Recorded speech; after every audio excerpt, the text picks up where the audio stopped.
Merci Seigneur.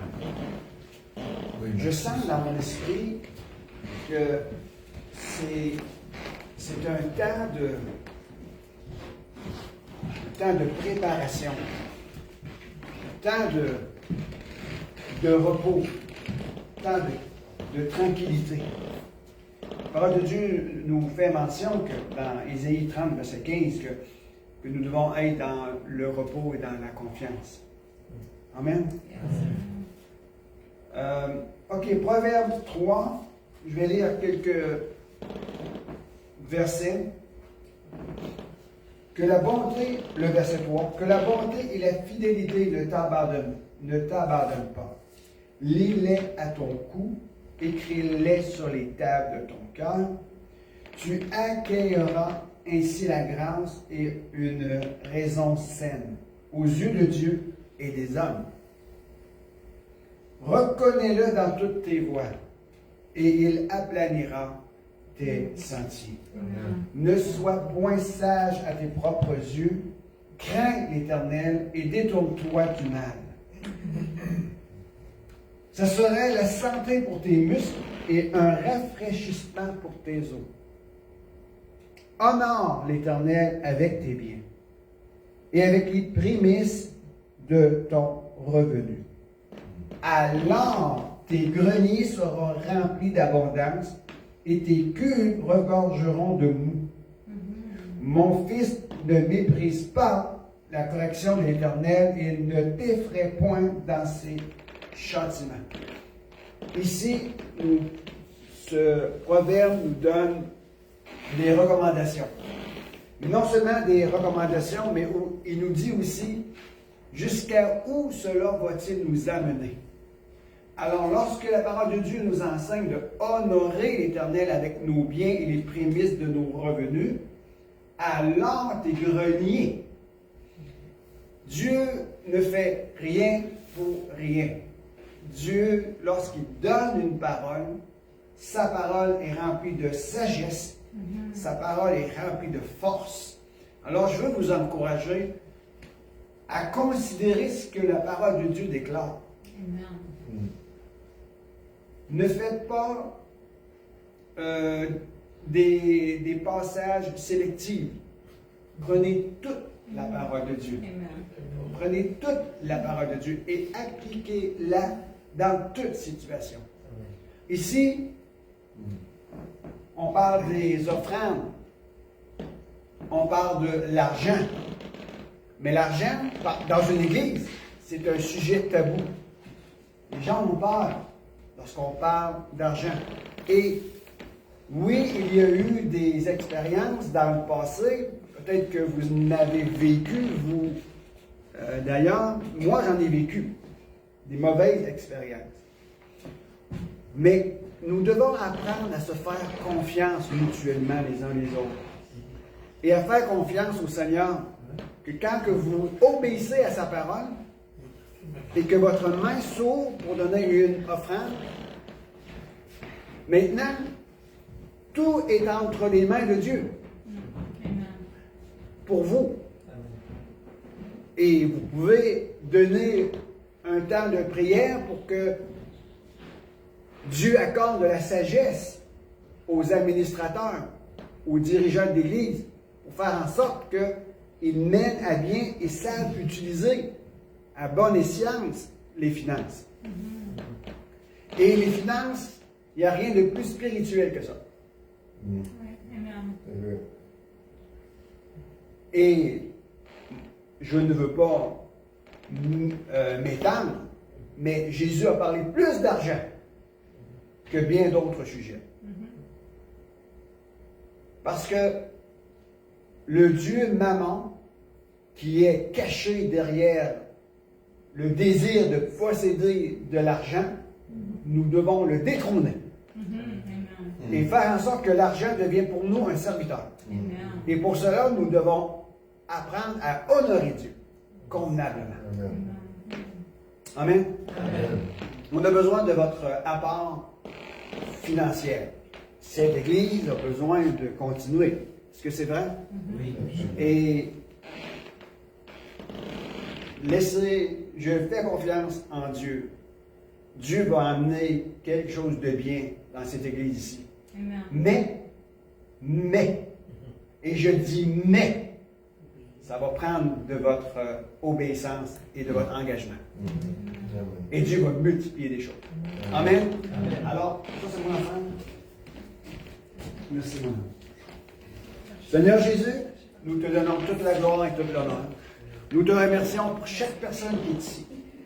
Nous remercions chaque personne qui est ici parce que tu veux utiliser chaque personne selon leur capacité et selon la mesure de foi que tu as déposée en eux. Et tu as aussi dit que toutes les bénédictions sont cachées en Christ Jésus. Et lorsque Christ paraîtra, ta vie paraîtra aussi. Alors nous voulons faire en sorte qu'on veut honorer Dieu. Je veux honorer mon Dieu. Je veux t'honorer, Dieu. Je prends une partie de ce que tu m'as donné. Le 1/10 de ce que tu m'as donné. Et le 1/10, écoutez-moi bien ceci. Le code de 1/10 représente la totalité. Le 1/10 représente la totalité. Alors, une portion que je donne à Dieu, Dieu en regardant, il voit, voici, il a donné sa totalité. Il ne garde rien pour lui-même. Et Dieu va multiplier nos vies. Amen. Alors prenons quelques temps. Seigneur Jésus, tous ceux et celles qui libèrent leur portefeuille aujourd'hui, j'entends des gens parler, ils parlent contre l'argent. On parle simplement qu'on veut manifester notre amour envers Dieu, notre honneur envers Dieu, notre reconnaissance envers Dieu. Et si cela passe par les finances, ça passera aussi par les finances, au nom de Jésus. Amen. Prenez juste le temps de venir déposer ça ici. Soyez libres. Et avant de passer à la personne qui va nous faire l'exhortation de ce soir, un jour, j'ai dit dans une assemblée, si le sujet de l'argent est difficile pour vous, n'abandonnez pas votre assemblée pour une question d'un manque de révélation sur les finances. Je leur ai dit, ne quittez pas l'Église, ne quittez pas l'Église, ne quitte pas mon amitié, ne quitte pas tes frères et sœurs qui sont autour de toi, juste par le fait d'un manque de révélation sur les finances. Reste à l'Église pareil. Et fais ce que tu peux. Et laissons Dieu être Dieu dans ces choses-là. Amen. On vous aime. On vous aime tellement qu'on pense à vous à tous les jours. Et j'ai préparé un spécial pour vous ce soir.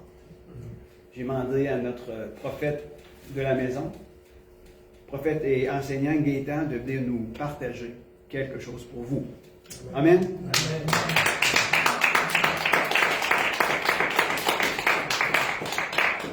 Merci à Paul Michel. Je vais juste prendre un peu de place ici.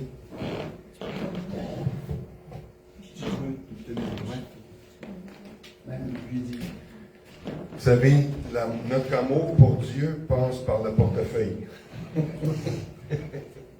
Un jour, quelqu'un m'a demandé, parce que ça dit dans le verset, dans Proverbe 3, ça dit « Honore l'Éternel avec tes biens, avec les prémices de tout ton revenu. » Pas les derniers de tout ton revenu.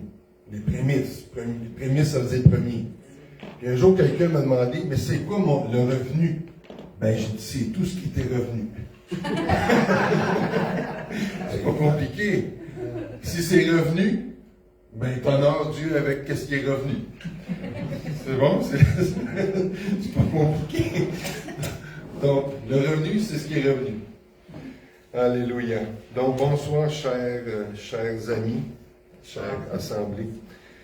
J'aimerais ça partager ce soir un peu, l'apôtre Michel m'a demandé de partager un peu sur les dons du Saint-Esprit ou qu'est-ce qu'on a déjà parlé, mais je vais faire...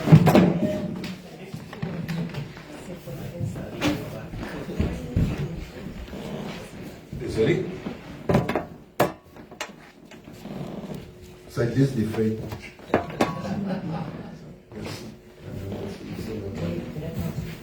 Bon. Comme vous savez, on va dans les Laurentides à toutes les 2 semaines.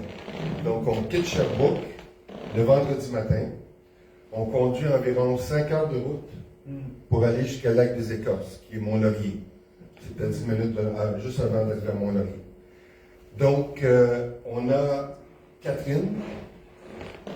Allô, Catherine? Ça nous écoute. On a Catherine qui est notre leader là-bas à Lac des Écorces. Puis il se passe des belles choses.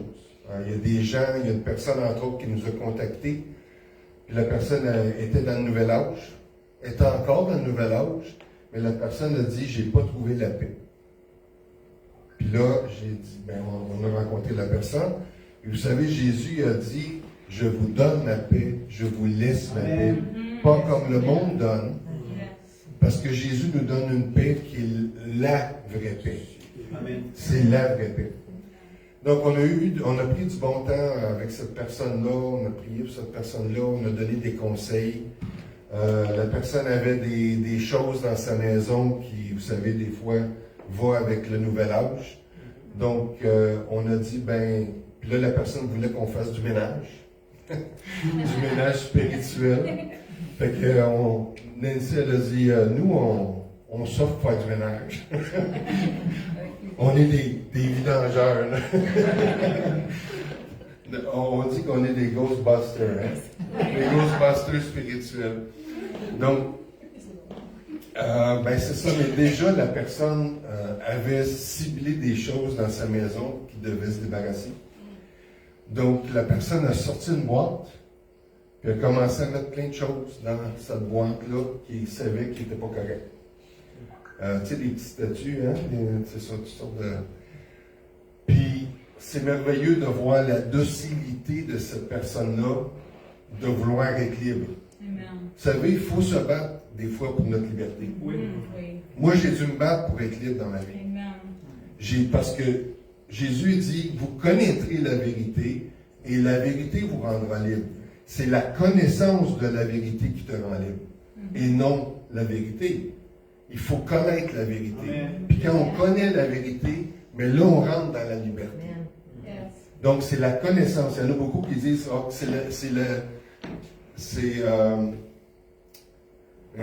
vous connaîtrez la vérité. Il y en a qui disent, c'est la vérité qui me rend libre. Non, c'est la connaissance de la vérité qui nous rend libre. Amen.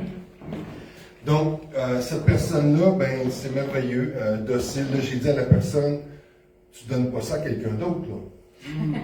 Si c'est pas bon pour toi, c'est pas bon pour quelqu'un d'autre.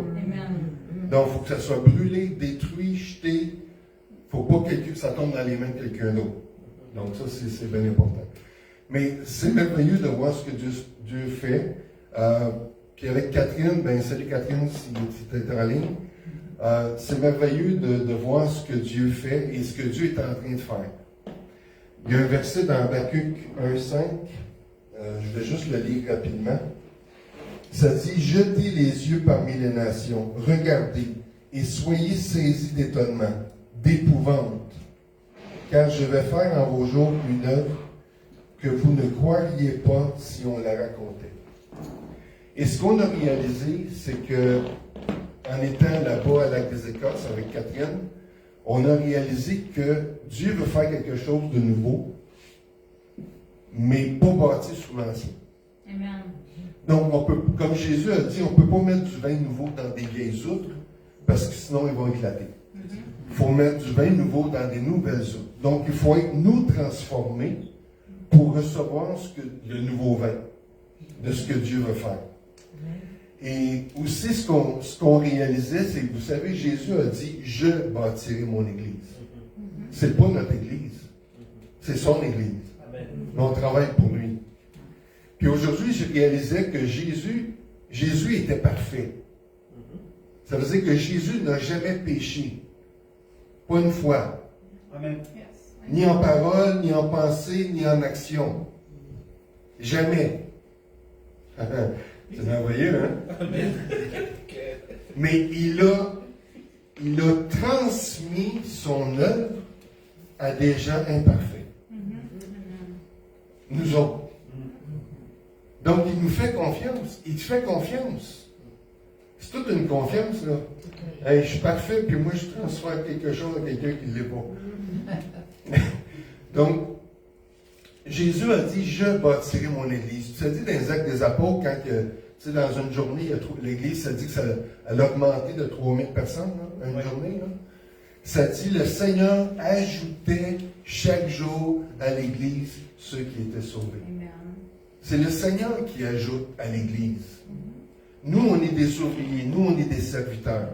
Et comme l'apôtre Paul dit, on est des esclaves. L'apôtre Paul se disait esclave de Christ. C'est le mot doulos en grec. Donc, on est esclave de Jésus. Donc, nous, on fait juste ce que le Seigneur nous demande de faire, finalement. C'est ça notre travail, on est des serviteurs. Nous, on est ici pour vous servir. Il y en a qui disent, oh yes, il va me servir. Mais on est ici pour vous servir. Donc, Dieu fait des choses magnifiques. Même aussi, on a un groupe maison à Saint-Sauveur. Moi, je pense que c'est un nom prophétique. Hein? Oui. C'est qui le Saint-Sauveur? C'est Jésus. Mais c'est spécial ce que Dieu est en train de faire à Saint-Sauveur. C'est beau. Dieu transforme les cœurs. Il y a quelqu'un, dans le groupe de Saint-Sauveur, au mois de juillet, cette personne-là se disait, si je meurs aujourd'hui, je m'en vais en enfer. Puis aujourd'hui, ben, ce qu'il dit aujourd'hui, c'est, je veux servir Jésus, puis je veux le suivre. Comme lui, il veut. Parce que souvent, on veut suivre Jésus, mais comme nous, on veut. Ça se peut-tu? Ça se peut. Seigneur, je vais te suivre, mais... Il y a beaucoup de oui mais au Québec. De monsieur et madame oui mais. Oui mais, puis on met toutes nos conditions. Seigneur, je vais te suivre.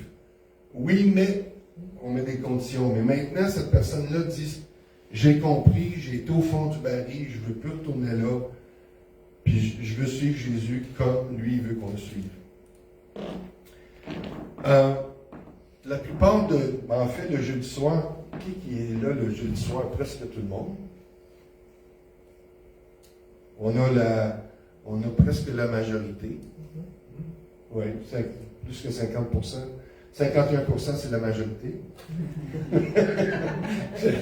Non, mais c'est vrai, en politique, c'est ça. Donc, si on veut que Dieu fasse quelque chose, et on veut que Dieu fasse quelque chose, on veut que Dieu sauve ce monde qui est perdu. Mais si on regarde en arrière, puis on a fait des choses pendant des années, et on peut se rendre compte des fois que ça ne fonctionne pas tant que ça. Vous savez, si on regarde en arrière, on fait un bilan, puis on se dit, ouais, je pense qu'il y a quelque chose qui ne marche pas. Savez-vous c'est quoi la définition de la folie? C'est de faire la même chose, jour après jour, après jour, après jour, et espérer des résultats différents. C'est ça la définition de la folie. Donc, dans le fond, là, ce qu'on a besoin en tant qu'Église, c'est qu'on a besoin de dire, Seigneur, qu'est-ce que tu veux? Qu'est-ce que toi tu veux? Et on va faire ce que toi tu veux. Amen. Parce que si Seigneur veut mettre un vin nouveau, et on veut du vin nouveau, il faut que nous, on soit prêts à recevoir le vin nouveau et que ça fasse son œuvre. Parce que Jésus a dit lui-même, si on met du nouveau dans des vieilles outres ou dans des vieilles mentalités, si je peux expliquer ça, qu'est-ce qui va arriver? Ils vont éclater. Ils vont exploser. Ils ne pourront pas supporter la fermentation. Ils ne pourront pas supporter ce que Dieu veut faire. Donc, nous, notre travail, c'est de se rendre disponible au Saint-Esprit et de dire, Saint-Esprit, fais ce que tu veux. Jésus, avant de monter au ciel, il a dit à ses disciples, qu'est-ce qu'il a dit? Il a dit, allez-vous-en pas de Jérusalem. Donc, ils ont dû obéir, rester à Jérusalem. Et attendez la promesse du Père. Puis un soir, il était 120 dans la chambre haute. 120.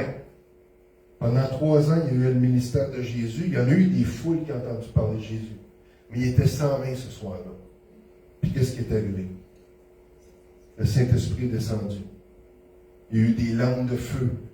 Il voyait des langues de feu qui étaient placées sur la tête de chaque personne. Puis là, il y en a qui avaient de l'air sous. Parce qu'il était 9 h du matin, puis il disait comment ça se fait qu'il est 9 h du matin, puis ils sont déjà sous. Ça veut dire qu'il se passait quelque chose. Ça veut dire que probablement, il était en train de rire. C'est quoi qui se passe là? Joyeux. Il était joyeux de vin doux, de vin nouveau. Donc, il y avait une manifestation quand le Saint-Esprit s'est manifesté. Mais il faut être ouvert à ce que Dieu veut faire. Amen. Donc, ma question ce soir, c'est est-ce que tu es ouvert à ce que Dieu veut faire? Amen. Et d'enlever toutes tes conditions, toutes tes conceptions de comment ça devrait être. Vous savez, Jésus ne nous a pas demandé de comprendre. Jésus nous a demandé de croire. Amen. Mais des fois, le cerveau, là,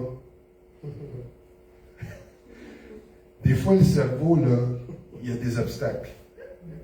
Et on a nos façons, nos raisonnements. Et ça doit se passer d'une certaine façon. Et quand ça ne se passe pas comme nous, on avait pensé, mais souvent on est offensé. On est offensé parce que Dieu ne fait pas ça. Mais Dieu fait ce qu'il veut. Amen. Dieu fait ce qu'il veut et avec qui il veut, comment il veut, où il veut, quand il veut. Nous, on a juste à se positionner. Amen. C'est comme quelqu'un qui fait du surf. Est-ce que quelqu'un a déjà fait du surf? David, tu as l'air d'un expert de surf. Comment je le fais tester? Qu'est-ce que quelqu'un qui fait... Est-ce que quelqu'un connaît le surf? Hélène, tu as déjà fait du surf?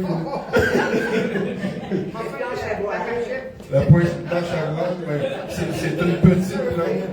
Daniel, tu as déjà fait du surf? Oui, sur Internet. Sur Internet, oui. Tu n'as pas besoin de beaucoup de ballons, hein? Mais ça, surfer. Ah oui, il a surfé sur Internet, ok, c'est ça. Donc, quelqu'un qui veut faire du surf, qu'est-ce qu'il doit faire? Il va partir avec sa planche, il se couche dessus à dessus ventre, là. Puis là, il s'en va comme ça. Puis là, il se positionne. Puis là, quand la vague arrive, il se lève sur sa planche. Il tombe. Au début, oui. Au début, il tombe. Mais la personne doit se positionner pour recevoir la vague. Et c'est la même chose dans le royaume de Dieu. Dieu a une vague. Et nous, on doit se positionner et on doit surfer avec. Et en fait, les gens, souvent, qui tombent, c'est parce qu'ils résistent. Parce qu'ils sont raides. Au lieu de simplement suivre et d'aller avec la vague, ils se résistent et ils tombent. Hein? Je n'avais pas préparé ça, mais le Saint-Esprit le sait. Donc, on doit se positionner, c'est notre travail, pour recevoir la vague que Dieu veut nous envoyer. Est-ce que vous êtes avec moi? Oui. Donc, en fait, il y a eu 2 parties jusqu'à présent sur les dons spirituels. Il y en a une 3e jeudi qui s'en vient, à 7h PM, heure de l'Est, pour ceux qui nous écoutent. Heure de l'Est américain, sur le on est GMT plus 4, je pense, quelque chose comme ça. Pardon? Plus 5. Ah, merci. On est GMT plus 5. C'est GMT, hein, c'est ça? Donc, et là, on a déjà, en fait, la première fois, vous savez, j'ai placé la table, j'ai dressé la table, j'ai placé les ustensiles, les assiettes et tout. Et il y a quelque chose, en fait, j'ai eu des questions c'est que souvent les gens confondent les dons naturels et les dons spirituels. Et si c'est appelé don spirituel, c'est parce qu'il y a une raison. C'est parce que c'est pas naturel. Donc, je parlais du don de parole de sagesse. Et en fait, un enfant de 5 ans, dirigé par le Saint-Esprit, pour avoir une parole de sagesse. Amen. Parce que ce n'est pas naturel. Amen. Ça outrepasse l'âge, le sexe, l'expérience, la culture. C'est un don surnaturel, un don spirituel. Amen. Donc, souvent on confond les deux. Et j'ai parlé le deuxième qui était quoi? Parole de connaissance. Ce n'est pas une connaissance humaine. C'est une révélation encore spirituelle. Et le troisième, est-ce qu'il y en a quelqu'un qui se souvient c'est quoi le troisième dans les dons de révélation? Discernement des esprits. En fait, le don de discernement des esprits, ce n'est pas un discernement naturel.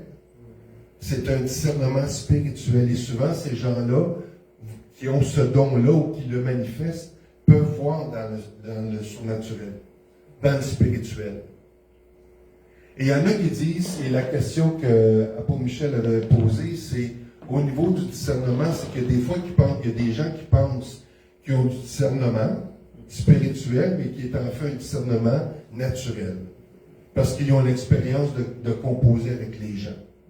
Il y a des gens aussi qui pensent qu'ils ont du discernement spirituel, mais c'est en fait de la peur. Parce qu'ils ont peur, ils se placent dans une position pour tout juger, et autant tout que toutes les personnes. Ça, c'est pas du discernement spirituel. Ça, c'est un esprit de jugement. C'est différent. Donc, il faut faire attention. Quand on parle de discernement spirituel ou un don de discernement des esprits, c'est vraiment un don que le Saint-Esprit donne dans une situation quelconque. Quel est le but des dons spirituels? Tu n'as pas le droit de répondre. L'utilité commune. Donc, les 9 dons du Saint-Esprit, qui est mentionné dans 1 Corinthiens 12, 8 à 11, ce sont des dons pour l'utilité commune. C'est des dons pour ton frère et pour ta sœur. Donc, regarde autour de toi. Regarde les gens autour de toi. Mais les dons que Dieu veut te donner, c'est pour édifier ton frère et ta sœur. Et c'est quoi le but? En fait, c'est quoi les 3 points des dons au niveau prophétique? Qu'est-ce que ça doit faire? Ça, je pense qu'on n'a pas parlé, mais on en parle. Je vous teste. C'est les 3 catégories.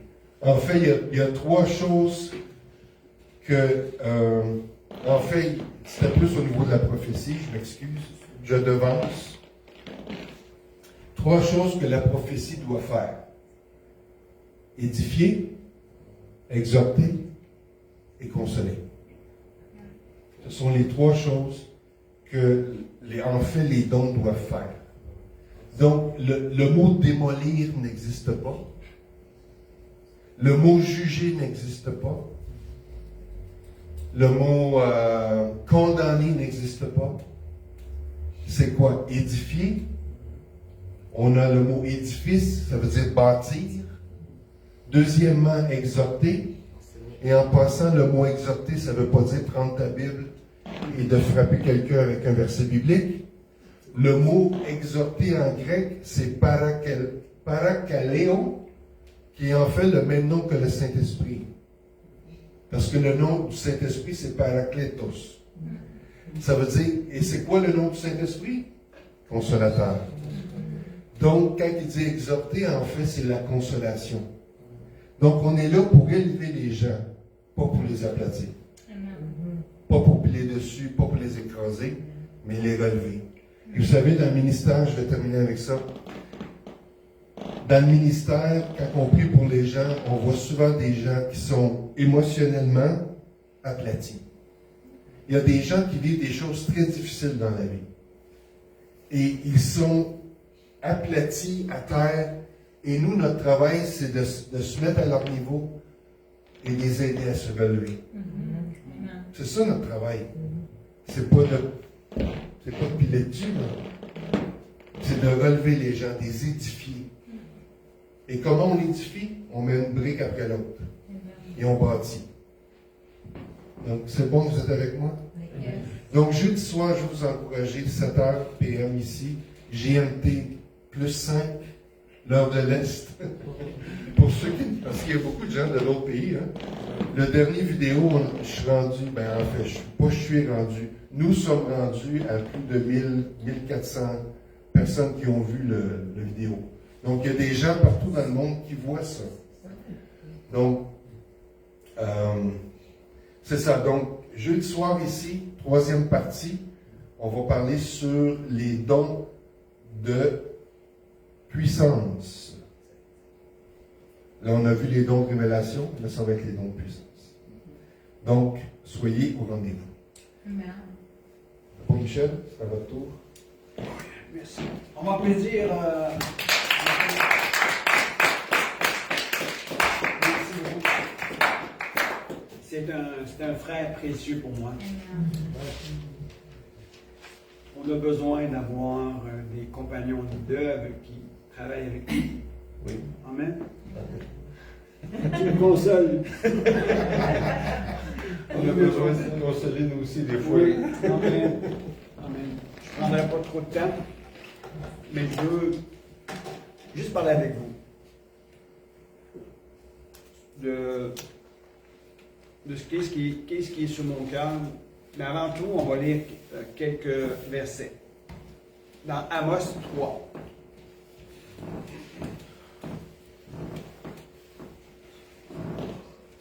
Merci Seigneur Jésus. Oui, merci Seigneur. Merci Jésus. Merci Saint-Esprit. Merci pour ta présence. Merci pour ton amour. Merci parce que tu es en train de faire refleurir nos vies. Tu nous as pris à charge. Tu nous as pris à charge, ô Éternel. Dans ton cœur, le désir de ton cœur, c'était de te donner une famille. Et nous faisons en partie de cette famille. Merci Saint-Esprit parce que tu viens faire revivre notre Ecclésia.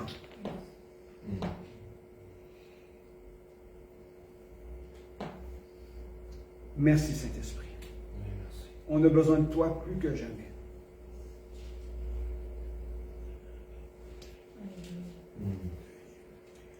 Le prophète Gaétan disait que la paix que Dieu donne n'est pas la paix que le monde nous offre. C'est une paix extraordinaire, le shalom de Dieu. Merci Jésus.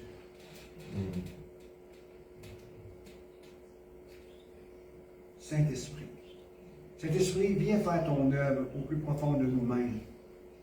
Viens te frayer un chemin et viens toucher le plus profond de mon être qui a besoin d'être restauré. Et dans cette ecclésia, Saint-Esprit vient te frayer un chemin et vient à la racine même de cette ecclésia et vient rétablir, vient restaurer, vient mettre les choses en ordre. Saint-Esprit, tu es le bienvenu. Et que cette Église puisse rentrer dans le renouveau. Merci Saint-Esprit. Oui, merci. Alléluia. Un jour, je ne sais pas comment que la chose s'est passée, mais je sentais dans mon esprit que, avant toute chose, est-ce que vous aimez que les gens se mêlent de vos affaires? Non.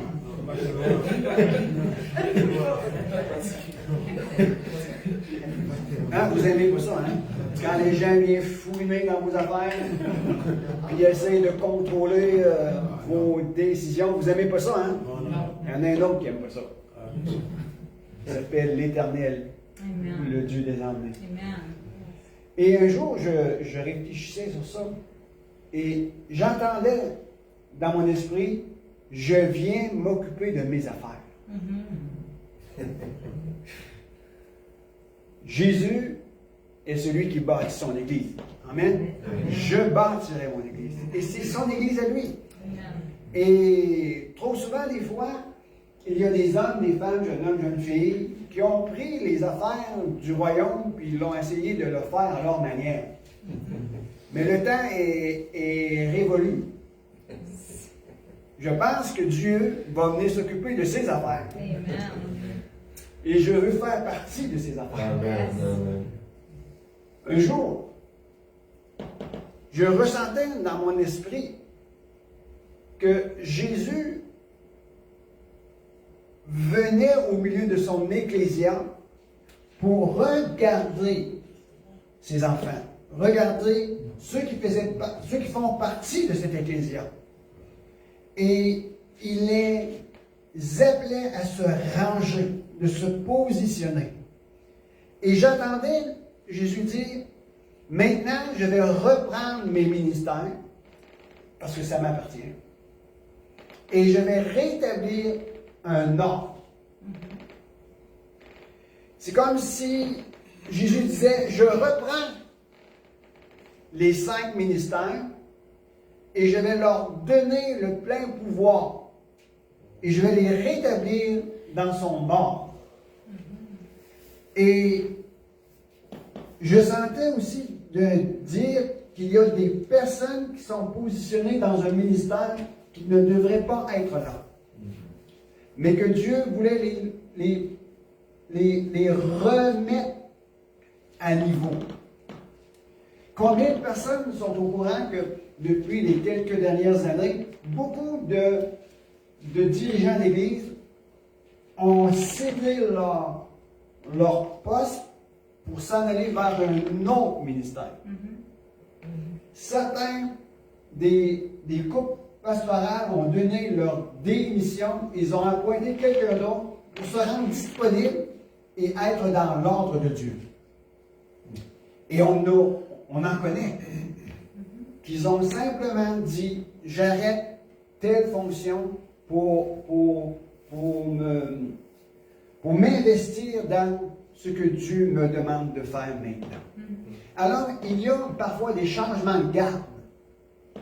Et je sais que Dieu est en train de reprendre le contrôle, mais c'est pas un bon mot, en train de mettre de l'ordre, de rétablir ces 5 ministères. Amen. Et il y en a qui changent de garde, de changement de garde. Et on a vu dans les quelques derniers mois et années, des ministères ont fleuri. Parce que Dieu a dit qu'il va s'occuper de ses affaires. La seule personne que je ne dirais pas, occupe-toi pas, viens pas dans mes affaires, c'est bien envers Dieu. Amen. Alors Dieu va s'occuper de ses affaires. Et je vais vous dire dans l'année vers laquelle on se dirige, c'est une année où ce que Dieu va déployer un mouvement de sa gloire. On peut aussi l'appeler que Dieu va déployer un réveil. Le réveil a été statué dans les lieux célestes. Dieu a établi des stratégies. Dieu a établi des façons de faire et il les a envoyées sur la terre.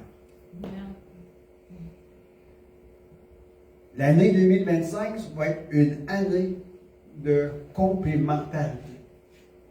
Une année où les 5 ministères vont marcher sous la main du Dieu très haut. Amen. Alléluia. Les 5 ministères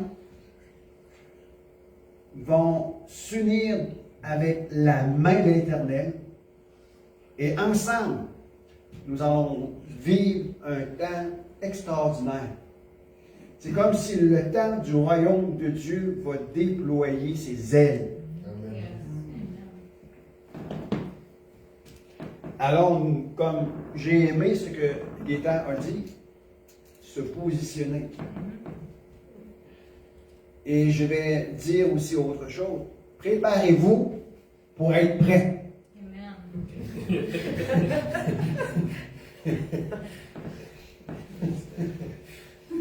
Et ça, on pourrait dire, oui, mais c'est où ça? Comment on peut trouver ça dans la parole de Dieu? La parole des 10 vierges. Se préparer pour être prêt.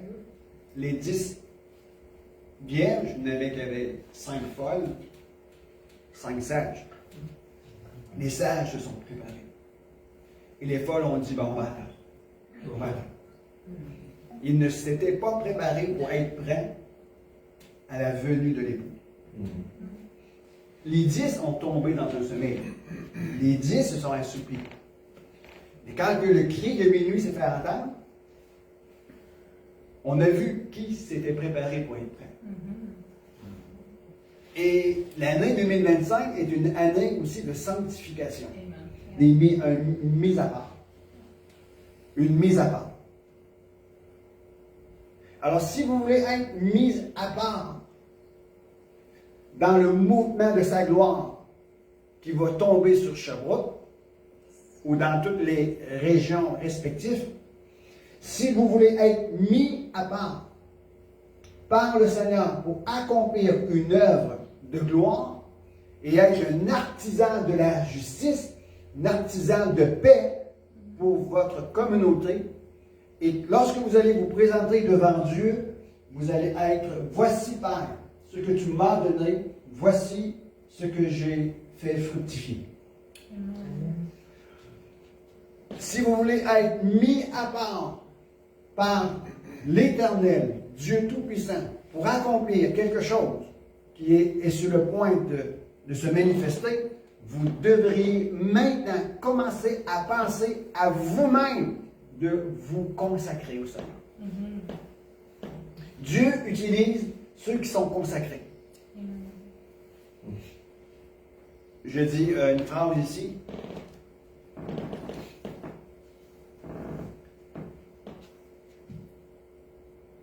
Dieu va utiliser ta consécration pour t'amener dans une transformation. Dieu va utiliser ta consécration pour t'amener dans une transformation. Et Dieu utilise ta transformation pour aller vers les autres. Vous voulez être une source de bénédiction? Rentrez dans une vie de consécration. Et dans le temps de la consécration, Dieu va agir profondément en toi pour te faire expérimenter une transformation. Et Dieu utilise ta transformation pour que tu puisses être une bénédiction pour le peuple. Amen. Amen. Je prends un peu de temps, mais je vais lire 2-3 versets ici. Amos 3, et je vais lire le verset 3. Deux hommes marchent-ils ensemble sans en avoir convenu? Alors, deux hommes, un homme, deux hommes, un couple, ensemble, une ecclésia ensemble doit se mettre en accord avant de partir. La force de l'accord.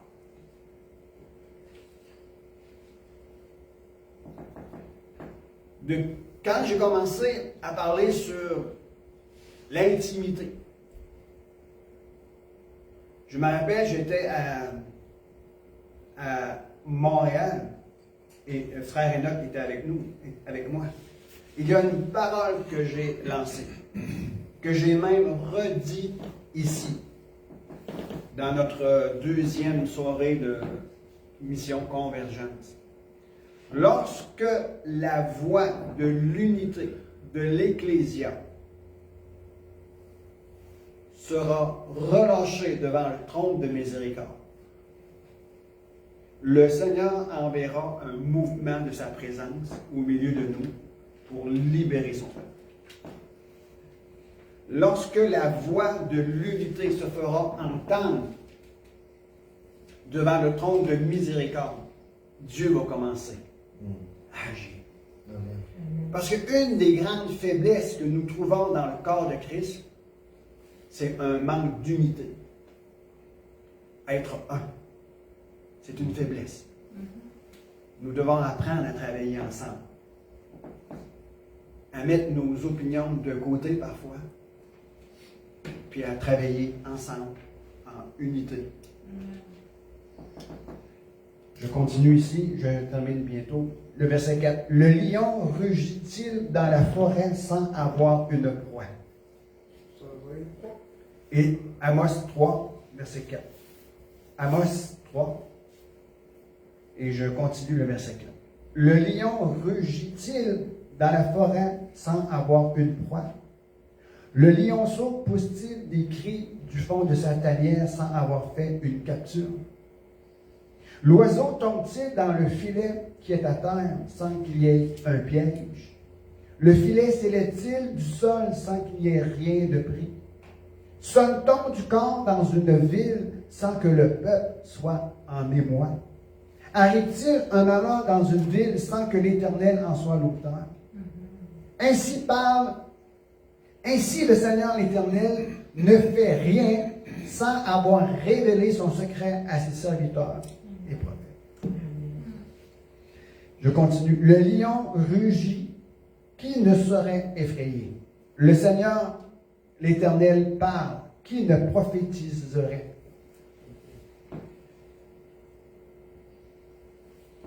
Alors nous voyons ici qu'il doit y avoir de l'accord. Il faut être en accord. Il faut travailler en unité d'esprit. C'est important. Et je termine avec ceci. Ainsi, le Seigneur l'Éternel ne fait rien sans d'abord l'avoir révélé à ses prophètes, à ses serviteurs, les prophètes. J'aimerais juste vous interpeller. Nous voyons ici quelque chose d'important. Je le relis, je le dis, je le paraphrase. L'Éternel ne fait rien.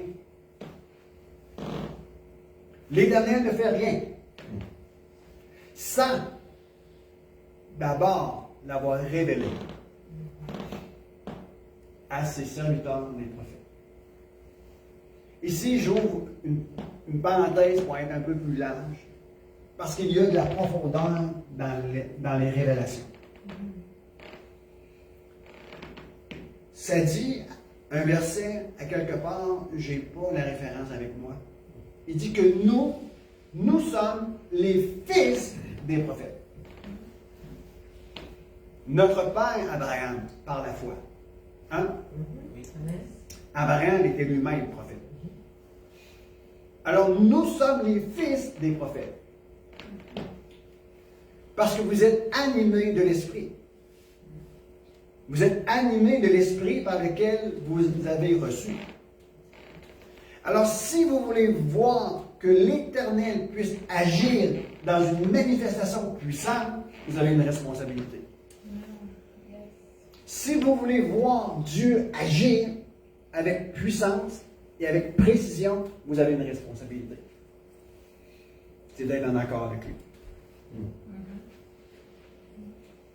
Et d'être en position, comme Gaétan le disait, en position de recevoir la révélation.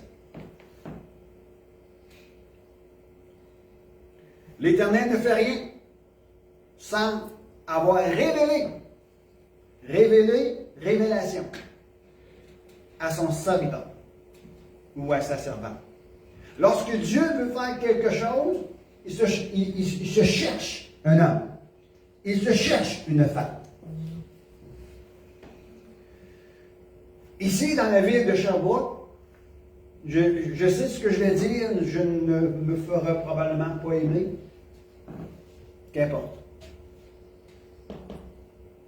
Dieu se cherche un homme, une femme, selon son cœur. Dieu se cherche une ecclésia qui va être prêt à se laisser utiliser, qui est malléable. Que Dieu va dire, va aller par là. Allez par ici. Dis ceci et fais cela. Je prie de tout mon cœur. Je prie de tout mon cœur de voir le leadership d'une église commencer à sortir devant 4 murs et de oser se mettre à travailler avec son voisin. Nancy disait, elle dit, si je raconterais ça aux autres évangélistes, ils trouveraient ça peut-être bizarre, les choses qu'on fait. Mais on doit être des innovateurs.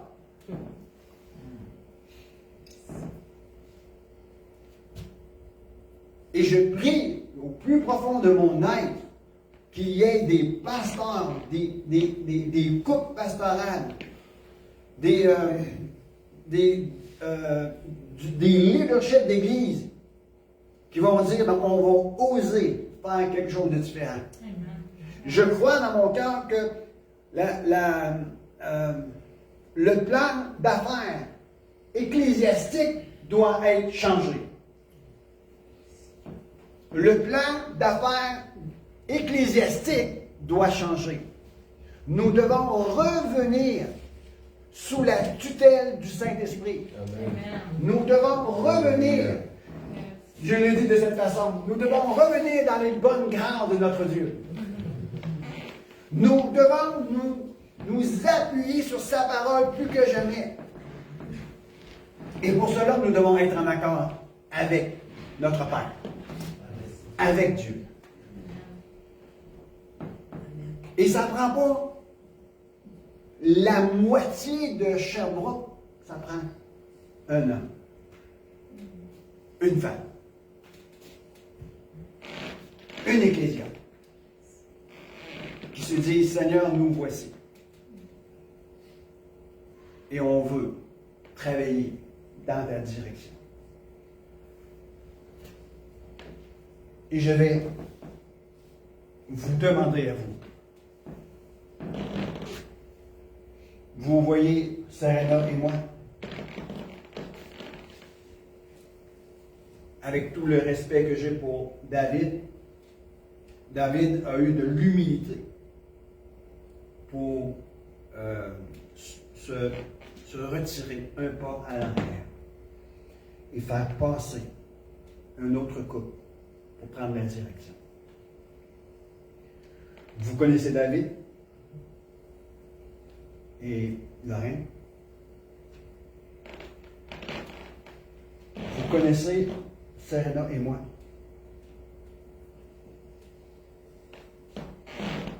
Vous commencez à nous connaître. Je vais vous demander une chose. Demandez au Saint-Esprit de travailler dans vos cœurs et que la confiance doit s'élever et s'extérioriser pour que ça vienne faire un tout ensemble. Et lorsqu'on a pris la décision de prendre la direction, Dieu nous a envoyé un couple. Vous connaissez Gaëtan, vous connaissez Nancy. c'est une bonne base pour partir. Amen. Alors on doit se mettre en accord. Pas en accord avec mes projets, mais en accord avec ce que le Seigneur nous montrera.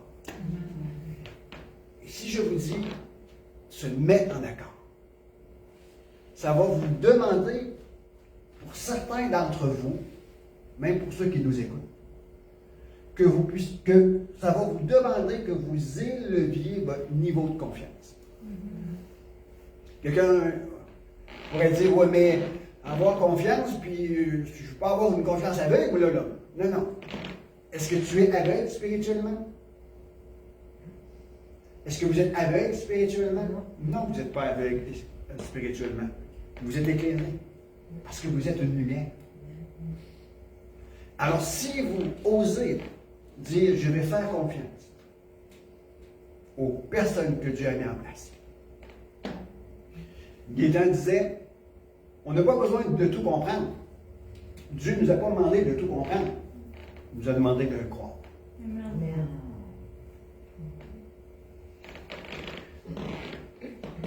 Alors moi, je veux vous demander, est-ce que vous êtes prêts? Est-ce qu'on se met en accord ensemble avant d'avancer? Deux hommes ne se mettent-ils pas d'accord avant de faire route ensemble? Alors, cette portion-là vous appartient. Et si on se met ensemble à être basé sur un accord de marcher ensemble, de déployer notre confiance mutuelle et de faire confiance à l'Éternel et de rentrer dans une intimité avec lui. Non seulement rentrer une intimité, vous-même, personnellement, dans une intimité avec votre Dieu, mais qu'on puisse prendre des temps ensemble pour qu'on puisse être dirigé et rentrer dans une maturité relationnelle. Amen. Rentrer dans une maturité relationnelle ensemble et laisser passer à travers notre maturité relationnelle la révélation. Les gens manquent de révélation, le peuple est sans frein. Est-ce que c'est vrai? Alors, ça dit ici, l'Éternel ne fait rien sans avoir au préalable révélé son secret à ses serviteurs, les prophètes.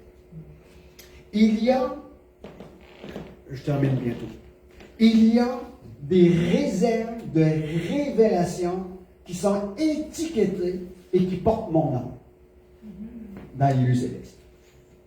Il y a une réserve de révélation qui porte votre nom maintenant.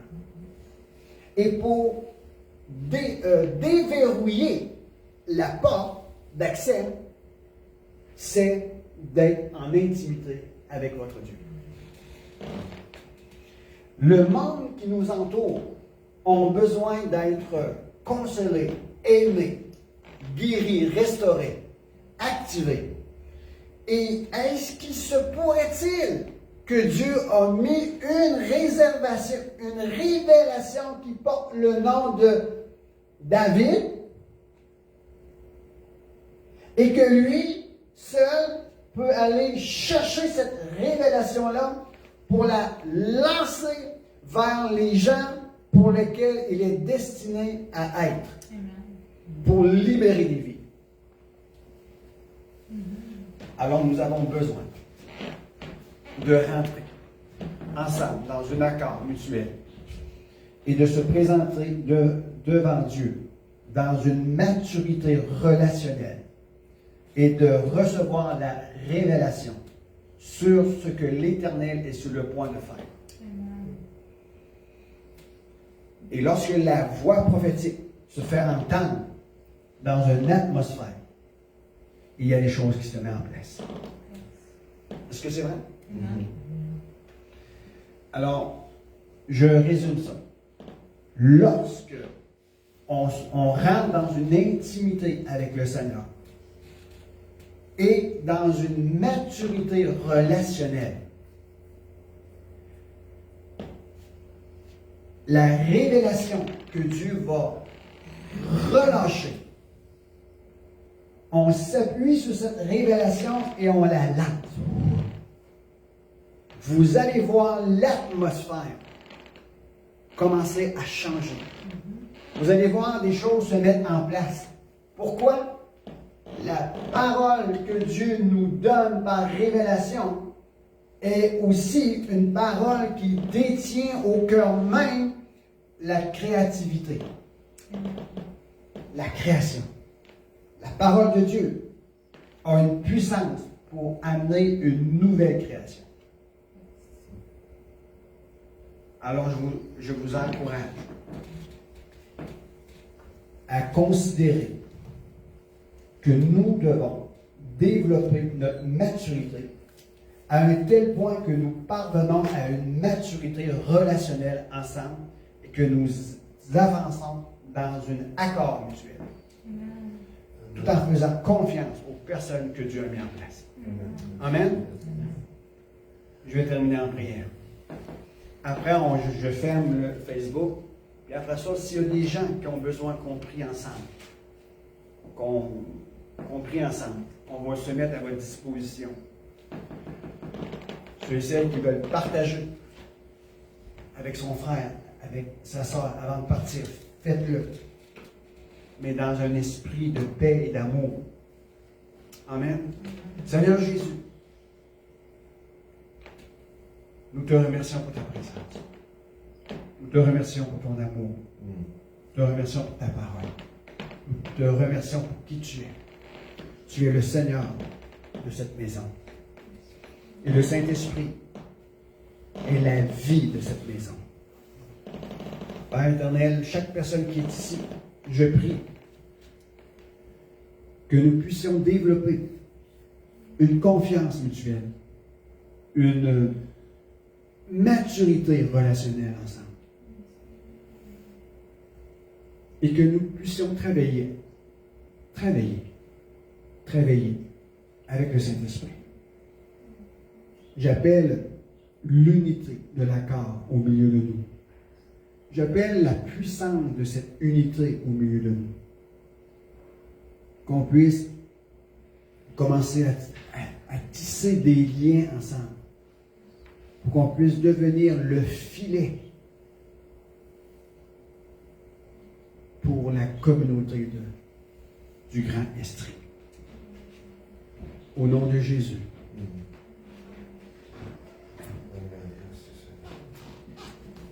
Alléluia. Merci Jésus. Je dis salutations à ceux qui nous regardent. N'oubliez pas, samedi prochain, venez ici, 6h30. On a 3e soirée de Mission Convergence. À bientôt vous tous.